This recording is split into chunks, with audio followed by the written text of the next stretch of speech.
कि सबसे पहले बताया गया एक हेडिंग है कि पथ्य अपथ्य निर्धारण में षड्रस की उपयोगिता।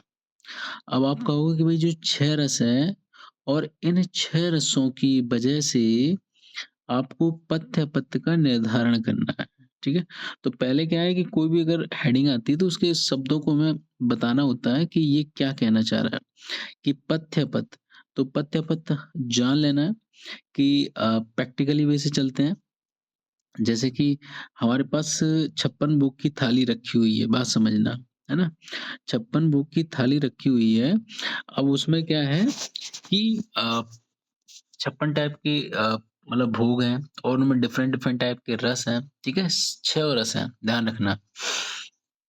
अब हमने सपोज दैट हमारे स्वास्थ्य के लिए अ, मतलब कड़वा खा रहे हैं, ठीक है ना? करेले की सब्ज़ी है, जो भी है, लेकिन हमारे स्वास्थ्य को बना के रखती है, तो ये हो जाएगा आपके लिए पथ्य, ठीक है? ये हो जाएगा पथ्य। अब एक चीज़ होती है, जैसे मीठा है ना? गुलाब जामुन है या जो भी है ना? मीठा बर्फ़ी है, वो आपके स्वास्थ्य के लिए मतलब अहितकारी है, वो क्या हो जाएगा? अपथ्य हो जाएगा, ठीक है? क्योंकि कइयों लोग होते हैं ना कि भई ये खाएँगे, है ना? जैसे डायबिटीज़ वाले हैं, उन्हें खिला दो तुम कितना मिठाई, तो वो क्या होगा? उसके लिए पथ्य नहीं होगा, वो उनके लिए अपथ्य हो जाएगा, ठीक है? तो हमेशा जो भी मतलब रस हैं या जो भी भोजन है ना? जो भी औषधियाँ हैं, तो ये व्यक्ति के पथ्य-अपथ्य के आधार पर ही दी जाती हैं, ठीक है? अब जैसे कोई भी हो व्यक्ति, है ना? कि आपको पता है कि चाय, है ना? जनरली तौर पे देखा होगा चाय, तो मतलब मेरे लिए मैं अपना बता रहा हूँ, तो मैं चाय नहीं पीता हूँ, है ना? तो अगर चाय पीऊँगा तो मुझे क्या होगा? एसिडिटी होने लगेगी, मेरा पित्त बढ़ने लगेगा। तो मेरे लिए कहीं न कहीं वो अपथ्य की तरह कार्य कर रहा है, जबकि बाकी के लोगों को ऐसी समस्या नहीं आती होगी, तो उनके लिए वो पथ्य की तरह कार्य कर रहा है। ठीक है? तो ध्यान रखेंगे, ये होता है पथ्य-अपथ्य। जो स्वास्थ्य के लिए लाभदायक है वो पथ्य होता है, जो हानिकारक है वो अपथ्य होता है। अब कह रहा है कि दोषों का षड्रस से संबंध देखने के बाद पथ्य-अपथ्य निर्धारण करने में अधिक उपयोगिता हो सकती है। तो इस आधार पे ध्यान रखना, आप लोग क्षयरस देख लियो और पथ्य-अपथ्य को कैसे है ना व्यक्ति को देना। अच्छा हाँ, ये चीज़ और देख लो यार कि यार पथ्य-अपथ्य को हमें मतलब कब देना है, किसके लिए देना है, डॉक्टर के लिए बताया गया है कि नर्स के लिए बताया गया है कि पेशेंट के लिए, किसके लिए बताया गया है? तो ध्यान रखेंगे कि ये जो पथ्य-अपथ्य है ये वो रोगी के लिए बताया गया है जो रोगी आपके पास ट्रीटमेंट के लिए आया था। बोले कि हम 6 दिन तक तो हॉस्पिटल में एडमिट रहे, हमको खूब सारी बढ़िया दवाइयाँ-वाइयाँ खिलाई, हम सही हो गए। अब डॉक्टर साहब ये बताओ हमको खाना क्या है, क्या नहीं खाना है? ये होता है भैया पथ्य-अपथ्य। तब डॉक्टर एक चार्ट बना के देता है। देखो तुम डायबिटीज़ के पेशेंट हो, तुमको बस इतना-इतना खाना है और इतना-इतना नहीं खाना है। अगर तुम इतना-इतना ये वाले जो नहीं खाने वाली चीज़ें खाते हो, तो तुम मेरे पास दोबारा आ जाओगे, है ना? फिर तुम बीमार हो जाओगे, फिर पैसे लगाओगे। तो इसलिए अपनी डाइट को कंट्रोल करो, है ना? तो पथ्य-पथ्य का सेवन करो। तो ये मतलब दोषों के ही आधार पर होता है, ध्यान रखना, है ना? और इनसे ही दोष बैलेंसिंग में रहते हैं। अब कहा जाता है कि शोधन में षड्रस की उपयोगिता इज़ वेरी वेरी इंपोर्टेंट कि शोधन में षड्रस की उपयोगिता। तो ध्यान रखेंगे मैंने आपको पहले ही बता दिया यहाँ जब शोधन वर्ड यूज़ होगा तो आप बमन विरेचन लेके चलेंगे, ठीक है? शोधन का मतलब होता है कि आपके शरीर से जो भी टॉक्सिन जो भी गंदगी है ना? वो बाहर निकले। जैसे ही बाहर निकलेगा कि वैसे ही हमारे दोष साम्य अवस्था में हो जाएँगे, ठीक है? तो कोई भी बड़ी हुई चीज़ है हमारे शरीर में उसको बाहर निकालना है कुल मिला के, ये होता है शोधन। कहा जाता है कि वमन कराने हेतु अ, प्राय अग्नि, वायु आत्मक, कटु, तिक्त, रसात्मक द्रव्यों का चयन किया जाता है। तो आप लोगों को पता है कि जब मैंने बताया था वमन के लिए कौन-कौन से रस होना चाहिए? अग्नि और वायु की अधिकता वाले रस होना चाहिए। अब आप देखोगे कि वायु और अग्नि वाले कौन से रस हैं, तो आप रस में जाओगे, है ना? तो कटु और तिक्त, है ना? तो इन दोनों में वायु और अग्नि की अधिकता मिलती है, ठीक है? तो आपको याद रखना है। तो ऐसे ही रसों का हमें चयन करना है और ऐसी ही रसों वाली औषधियों का चयन करना है, तभी जाके हमारा वमन अच्छे से होगा, ठीक है? और दूसरे रसों वाली आप मतलब मेडिसिन यूज़ करते हो तो भई आपका बमन नहीं होगा अच्छे से, ठीक है? ध्यान रखें। विरेचन के लिए भी यही कहा गया है कि पृथ्वी व्याप्य, है ना? पृथ्वी व्याप्यात्मक मधुर। तो वाप्य मीन्स होता है जल के लिए कहा गया है ना? या अवाप्य, है ना? अवाप। तो ये जल के लिए यूज़ किया गया है। अप, है ना? ये जल के लिए वर्ड यूज़ किया गया है।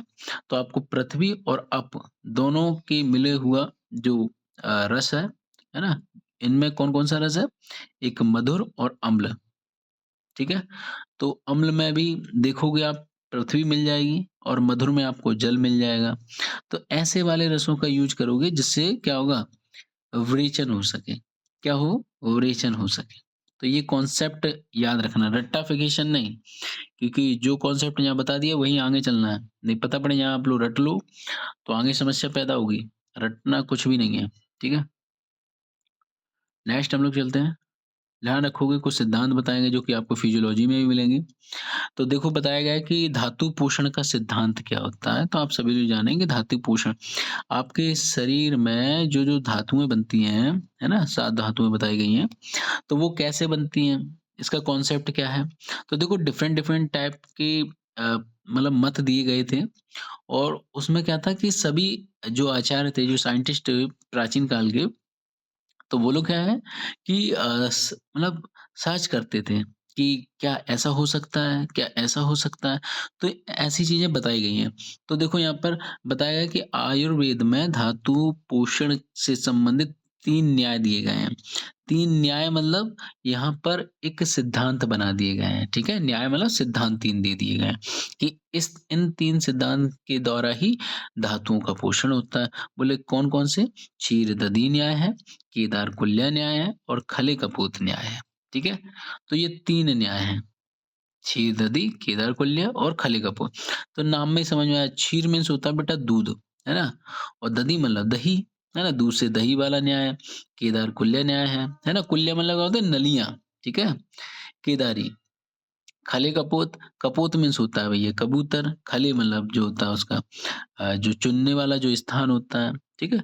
तो खले कपोत न्याय। तो इस तरीके से हमें देखना है। तो पहला बताया गया है क्षीरदधी न्याय में जानेंगे कि जो क्षीरदधी न्याय है बहुत अच्छा बताया गया है कि इसे सर्व आत्म परिणमन पक्ष भी कहा जाता है। अर्थात ये कहा गया है कि बहुत सारे सर्व मतलब बहुत सारे जो आचार्य हैं इसको मतलब मानते हैं, ठीक है ना? तो कहा गया है कि जिस प्रकार दूध से दही बनती है ना? जिस प्रकार दूध से दही बनती है या दही उत्पन्न होता है, तो उसी प्रकार से ये कह रहा है कि दही से भई नवनीत इस वर्ड को याद रखेंगे। कई लोगों का नाम नवनीत होता है। तो अभी तक आप लोग नवनीत का मीन्स नहीं जानते हो तो जानोगे नवनीत मीन्स होता है मक्खन बेटा, है ना? तो नवनीत मीन्स होता है मक्खन। तो पता है दही से ही मक्खन बनता है ना? फिर कहते हैं कुछ और भी मैं उसमें दिमाग लगाते हैं यार मक्खन से हम क्या बना लें? तो लोगों ने दिमाग लगाया कि मक्खन से हम घी बना लेंगे, है ना? तो घी बना लिया उन्होंने। फिर बोले कि यार और क्या बन सकता है? कि बोले घी से हम घृतमंड बना लेंगे, ठीक है? कइयों ऐसे बच्चे होंगे जो घृतमंड खाते भी होंगे, है ना? और नहीं खाते होंगे तो देख लो भई, है ना? घृतमंड, घृतमंड भी बन जाता है किससे? घी से। अब कह रहा है कि उसी प्रकार पूर्व धातु से, है ना? जो पहली वाली धातु है, पूर्व मतलब पहली वाली, उससे उत्तर वाली धातु यानी बाद वाली धातु उत्पन्न हो जाती है। ये सही है। कैसे? आप सीक्वेंस में देखोगे रस, रक्त, मांस, मेद, अस्थि, मज्जा, शुक्र है ना? शुक्र तक। तो आपको पहली वाली जो धातु है, पहली कौन-सी? रक्त है। तो रक्त से कौन बनना है? सॉरी रस है। रस से कौन बनना है आपका? रक्त बनना है। तो पूर्व वाली से उत्तर वाली धातु बननी है। कैसे? सिद्धांत क्या था कॉन्सेप्ट? जिस तरीके से भैया देख लो, ये दूध लिया हमने, तो दूध से हमने दही बना दी, है ना? दूध लिया, दूध से दही बना दी और उसी प्रकार से हमने फिर दही से नवनीत यानी कि मक्खन बना दिया और मक्खन से हमने दही मतलब घी बना दिया और घी से घृतमंड बना दिया। ठीक है? तो इस तरीके से हमें कॉन्सेप्ट याद रखना है, सिंपल रहता है। फिर देखते हैं कि रक्त आदि गर्भ के प्रारंभ से ही पोषित होते हैं, है ना? तो ध्यान रखेंगे कि जो भी आपके भ्रूण अवस्था की कंडीशन बता रहा है। जब भ्रूण अवस्था में गर्भ था, तब उस दौरान से ही रस से रक्त, रक्त से मांस, मांस से अस्थि, ऐसे धीरे-धीरे उसी दौरान से प्रारंभ हुआ था। ठीक है? ये अभी नहीं कि तुम भाई मतलब अभी आपको समझ में आ रहा हो, लेकिन ये भ्रूण अवस्था से ही चला आ रहा था। ठीक है? चलो, फिर कहा जाता है कि रस अपनी रस अग्नि से पचकर रक्तता को प्राप्त करता है। ठीक है? ये वर्ड बहुत अच्छा है। अ, आप एक कॉन्सेप्ट याद रखेंगे कि जैसे कि मैंने आपसे कहा कि जाओ 1 गिलास मौसम्मी का जूस पी आओ, है ना? बोले कि ये तो मतलब रस है यानी जूस है। उसी प्रकार से बेटा तुम जब खाना खाते हो ना तो पूरा-पूरा खाना मिक्स हो जाता है। खाना मिक्स होने के बाद क्या होता है उससे भी तो जूस निकलेगा कि नहीं निकलेगा? क्योंकि अंदर भी तो चक्की चल रही है ना पचाने वाली, ठीक है? और जो हैवी होगा, है ना? तो मल के द्वारा बाहर निकल आएगा और जो लिक्विड टाइप में होगा वो एब्ज़ॉर्ब हो जाएगा, है ना? तो ये चीज़ याद रखेंगे। तो कहा जाएगा कि रस अपनी रस अग्नि से पचकर रक्तता अ, को प्राप्त करता है। अर्थात जो धातु है, बस इतना कॉन्सेप्ट याद रखो, चाहे रस हो, चाहे मांस हो, चाहे अस्थि हो, जो भी आपकी धातु हैं, तो उन धातुओं से रिलेटेड उसकी ही अग्नि आएगी, है ना? क्या आएगी? अग्नि आएगी। और उस अग्नि से पाचन की क्रिया होती है, ठीक है? अब जैसे ही पाचन की क्रिया हुई, वैसे ही वहाँ नेक्स्ट धातु बन जाएगी, ठीक है? तो ऐसा ही यही कॉन्सेप्ट हमें सभी में लगाना है कि भैया रस जो धातु है, तो रस धातु पे किसकी काम हुआ? रस अग्नि का काम हुआ और उसने रक्त को बना दिया। उसी प्रकार से रक्त धातु है, तो रक्त धातु पे रक्त अग्नि काम करेगी और जैसे ही रक्त अग्नि ने काम किया कि वैसे ही मांस धातु बन जाएगी, ठीक है? तो ये याद रखेंगे। अब इसको और भी प्रैक्टिकली अगर सीखना हो, तो कोई दिक्कत नहीं चलते हैं। जैसे कि आपको पता है कि सेल है ना? आपके शरीर में, तो सेल से मिलके भैया ऊतक बने हुए हैं। क्या बना हुआ है? टिश्यू बने हुए हैं, है ना?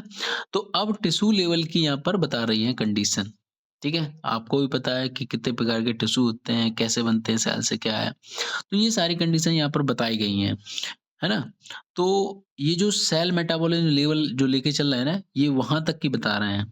क्योंकि आपको भी पता है कि ये ब्लड की सेल्स होती हैं, ऐसा तो नहीं है कि ब्लड सीधे मांस के रूप में आपके सामने पेश हो जाता है या डायरेक्ट लिक्विड अवस्था में पेश हो जाता है, नहीं होता है ना।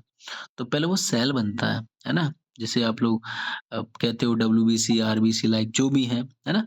तो ये बड़ी ही छोटी माइनर मतलब आपको सोचना पड़ेगी तब जाके समझ में आएगा, है ना? थोड़ा-सा अकेले में गहन अध्ययन करना तब समझ में आएगा ये चीज़ें क्या कहना चाह रहा है, ठीक? तो कुल मिला के इतना हमें समझ में आएगा कि जो धातु बननी है ना? उत्तर वाले बाद वाली जो धातु बनेगी, तो क्या करना है पूर्व वाली धातु की अग्नि की क्रिया करा देंगे, ठीक है? जिससे क्या होगा उत्तर वाली धातु बन जाएगी। अब कहा जाता है कि रक्त अ, जो धातु है, तो रक्त धातु पे किसका काम होगा? आपके रक्त अग्नि का काम होगा और जैसे ही बेटा रक्त अग्नि का काम होगा, वैसे क्या होगा? मांस धातु बन जाएगी, है ना? जो मैं बता रहा था वही है। तो इसी तरीके से पूर्व पूर्व धातुओं से उत्तर-उत्तर धातु का निर्माण हो जाता है ना? जो परिणमन होता है मतलब निर्माण कर देना आप तो, ठीक है? ये परिणम मतलब है रिज़ल्ट होना, है ना? प्राप्त होना। तो ये कह रहा है कि यह धातु पोषण का एक पक्ष होता है।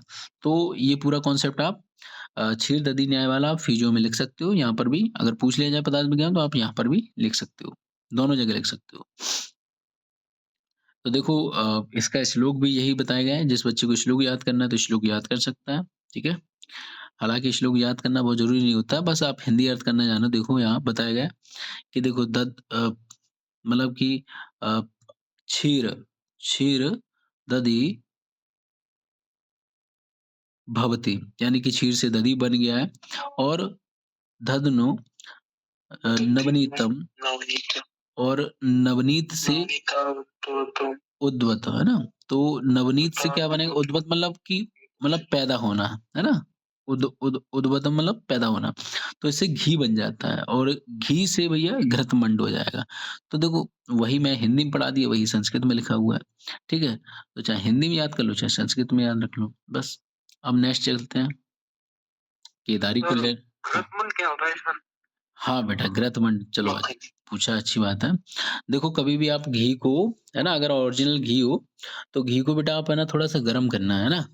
गरम करने के बाद क्या होगा जो घी के नीचे तली में जो लगा हुआ रहता है, किसी ने देखा है पीला-पीला सा? बड़ा ही खट्टा खट्टा लगता है बेटा। नहीं देखे हो? जब घी ये बनता है नया-नया, आपके पास तो मेरे ख़्याल से डेयरी वाला या कुछ भी मतलब बना हुआ सीधे-सीधे आ जाता है। जब कभी अच्छा साहिल जानता है भई। साहिल बताओ तो ज़रा कैसा होता है? उसको नौनी मेरे ख़्याल से नौनी पीला टाइप में होता है, लोड़ी घी बोलते हैं। हाँ, बस, बस समझ गए ना। और वो कोई नई चीज़ थोड़ी ना मतलब वो घी नहीं होता है बेटा, ध्यान रखना, वो घृतमंड होता है ना? खट्टा-खट्टा क्योंकि घी आप लोग खट्टा थोड़ी ना खाओगे। लेकिन जब आप ओरिजिनल घी को बहुत जब बनता है ना तब उसको तचाते हैं, गरम करते हैं तो उससे फिर खट्टा-खट्टा घी नीचे इकट्ठा हो जाता है, उसी को हम घृतमंड कह देते हैं, ठीक है? चलो, कुल मिला के समझ में आ रहा है। फिर देखेंगे यहाँ पर आप लोग केदारी कुल्य न्याय में, तो केदारी कुल्लानी में बताया गया है कि जिस प्रकार खेत, है ना? तो खेत को कह दिया भैया केदारी, है ना? खेत में संचित नाली, नाली यानी कुल्या, ठीक है? कुल्या को नाली कह दिया गया। का जल समीप के खेत को संचित कर क्रमशः दूसरे खेतों को संचित करता है। उसी प्रकार आहार रस भिन्न-भिन्न मार्ग से रस आदि धातुओं को उन धातुओं के समान अंश में पोषित करता है। ठीक है? जो संयुगी धातु होती है। उस धातु का पोषक भाव उसे शीघ्र ही पोषित करता है और जो धातु दूर है ना? उसको पोषण देर में मिलता है। अब ये कॉन्सेप्ट समझ लेते हैं। देखो यहाँ आपको प्रैक्टिकली बता देता हूँ क्योंकि ये थ्योरेटिकली लैंग्वेज बड़ी टफ होती है ना? आप तो ये समझो कि ये खेत है भाई, है ना? अब क्या है कि इस खेत में मैंने ये मेड़ बना दी देखो ज़रा ध्यान से, है ना? ये मेड़ बना दी, ठीक? ऐसे आप लोग पानी देते हो ना? अब क्या रहता है कि इन्हीं के दौरान हम लोग क्या करते हैं, इसमें से ये ऐसे नली निकाल देंगे। अरे! पूरा चला गया। फिर से बनाता हूँ। देखो ये ये आपका इतना बड़ा खेत है भाई देखो ध्यान से, ठीक है? ये खेत है। अब इसमें से ये क्यारियाँ बनती हैं ना, आप लोग देखे होंगे क्यारियाँ ऐसे-ऐसे ये क्यारियाँ होती हैं, ठीक? ये क्यारियाँ। अब देखो, ये आपकी मतलब 7 धातु हैं। अब आपने क्या किया कि जैसे कि कोई भी आपने रस लिया, है ना? तो रस हुआ, तो पहले तो हम लोग पानी का कॉन्सेप्ट समझते हैं। पानी, रस, है ना? अपने दिमाग में बनाते हुए जाना। तो मैंने क्या किया यहाँ से ये ओपन कर दिया गेट, है ना? पूरा ही चला जा रहा है। देखो ये मैंने यहाँ गेट कर दिया ओपन, ठीक है? अब यहाँ से ये बहता हुआ इसमें जाएगा, है ना? और यहाँ से स्टार्ट हो रहा है, ध्यान रखेंगे स्टार्ट यहाँ से हो रहा है ना? अब क्या हुआ कि यहाँ से ये बहता हुआ, फिर यहाँ एक हमने गेट बना दिया, है ना? यहाँ से मिट्टी खोल देते हैं ना, तो यहाँ से फिर ये चला गया, फिर इसमें आ गया, है ना? इसको पोषण देने लगा है, इस क्यारी को या इस भाग के खेत को, है ना? फिर उसी प्रकार से फिर हमने यहाँ पर एक गेट बना दिया, ठीक है? फिर यहाँ से ये यहाँ चला गया, है ना? तो इस तरीके से जहाँ-जहाँ ये जा रहा है बेटा वो उस स्थान को ये पोषण दे रहा है। क्या दे रहा है? पोषण दे रहा है। तो इनका कहने का मतलब ये है कि देखो पहले कौन-सा स्थान मिल रहा है? रस वाला मिल रहा है, ठीक है? तो रस धातु को मेरे ख्याल से आज आपने पिया है तो आज ही आपको रस धातु को पोषण मिल जाएगा। यानी ये टिश्यू जो वाला स्थान होता है इतना-इतना वाला, है ना? तो इसको आज ही रस धातु का पोषण मिल जाएगा। आज ही आपकी धीरे-धीरे रस धातु बन जाएगी। लेकिन रक्त के लिए भैया आपको थोड़ा-सा टाइम लगेगा, है ना? ऐसा तो नहीं कि आप आज रक्तदान दे के आए और ऊपर से बोल दी कि मम्मी कोई दिक्कत नहीं है क्या नाम है हम 1 गिलास जूस पी लेंगे, हमारा आज ही रक्त बन जाएगा। ऐसा नहीं होता है, ठीक है? अगर इतना ही होता ना तो तुम एक बार रक्त देने के बाद ना दोबारा भी रक्त दे देते उसी दिन। लेकिन डॉक्टर साहब मना कर देगा। पागल हो गया? मतलब जूस पीने से रक्त थोड़ी ना बनता है। ठीक है? याद रखेंगे। तो फिर कहा क मतलब उसके लिए कुछ टाइम वेट करना पड़ेगा। तब जाके भई यहाँ पर रक्त धातु बनेगी। ठीक है? उसी प्रकार से मांस है लाइक जो भी है। तो फिर लास्ट में जो है आपकी ये शुक्र धातु है। ध्यान रखेंगे ये शुक्र धातु। तो बड़ा ही समय बाद शुक्र धातु बनती है ना? ऐसा नहीं कि तुरंत खाया और तुरंत शुक्र धातु बन जाए, ध्यान रखना, ठीक है? और फिर जाके आपका ओज बनता है ना? ध्यान रखेंगे। तो कुल मिला के एक-एक, एक-एक स्टेप से आपको जाना है ना? तो इसी प्रकार से सभी धातुओं का पोषण होता है। ये हो गया केदारी यानी ये खेत हो गया तुम्हारा दिख रहा है ना चौड़ा, लंबा। अब कहा गया है इसमें कुल्या, कुल्या यानी ये नलियाँ हैं, ठीक है? इनके द्वारा यहाँ पर दिया जा रहा है पानी, है ना? ठीक, चलो। फिर नेक्स्ट देखते हैं यहाँ पर कहा गया है, वही श्लोक नीचे दिया हुआ है। ये देखो ये आपका केदारी कुल्ले ये बनाया गया है ना, ये देखो ये रस धातु, रक्त धातु, है ना? ये आहार सारा बहता हुआ, है ना? ये डायग्राम में सब कुछ समझ में आ रहा है आसानी से, ठीक? जो पास में है उसको पहले मतलब बन जाएगा, जो दूर है तो वो लेट बनेगा, ठीक है? चलो, अब यहाँ पर देखो एक कॉन्सेप्ट है बहुत अच्छा है, आप लोग याद रखोगे कि गर्भस्य नाभो मातुश्च हृद नाड़ी निबध्यते यया स पुष्टिम अप्यन इति केदार एव कुल्य। अर्थात आप लोग याद रखो कि गर्भावस्था में माता के द्वारा जो रस आता है मतलब बच्चे के लिए, उसी के लिए क्या कहा गया है कि गर्भ की नाभि में माता के हृदय की रस वाहिनी नाड़ी से संबंध रहता है, जिसके द्वारा गर्भ का पोषण होता रहता है, ठीक है? तो इसलिए जो बच्चा है, बच्चे की जो नाभि होती है, ठीक है? और उसमें पोषण कैसे होता है बच्चे में?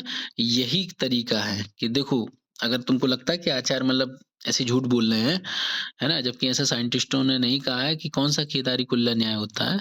तो देख लो उन्होंने प्रैक्टिकली बता दिया है, मॉडर्न के अकॉर्डिंग भी कि जब गर्भ होता है उसके नाभि एक नाली जुड़ी रहती है, नाली, और वो नाली किससे जुड़ी रहती है? माँ के हृदय से जुड़ी रहती है।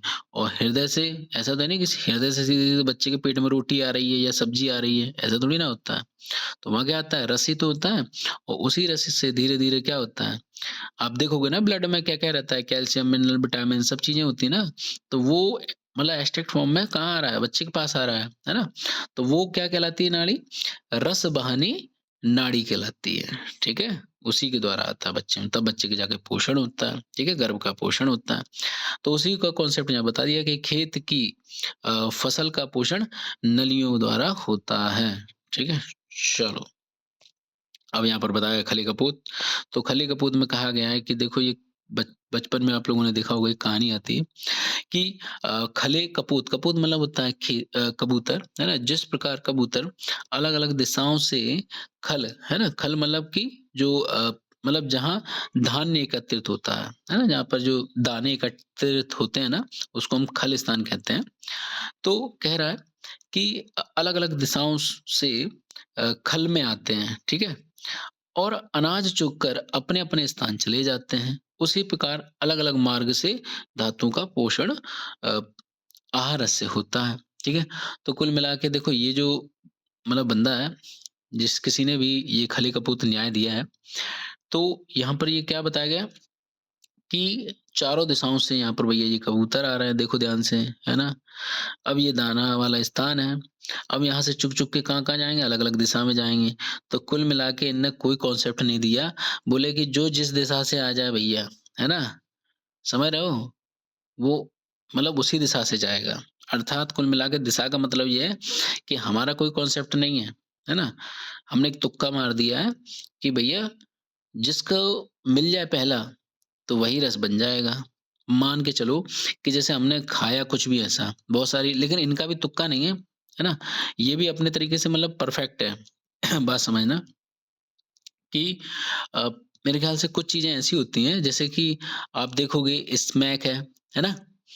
या आई थिंक बहुत सारे ऐसे नशीले पदार्थ होते हैं, हीरोइन-वीरोइन, है ना? जो भी है, तो उन्हें क्या करता है वो मतलब आहार रस बन ही नहीं पाते हैं बेटा, ध्यान रखना, स्टोमक में जाएँगे ही नहीं। वो सीधे-सीधे आप जैसे ही उनको इन्हेलिंग करोगे, सूंघोगे कि इतने में ही बस वो एक्टिव हो जाएँगे, आपके शरीर में वो पोषण पहुँचा देंगे, है ना?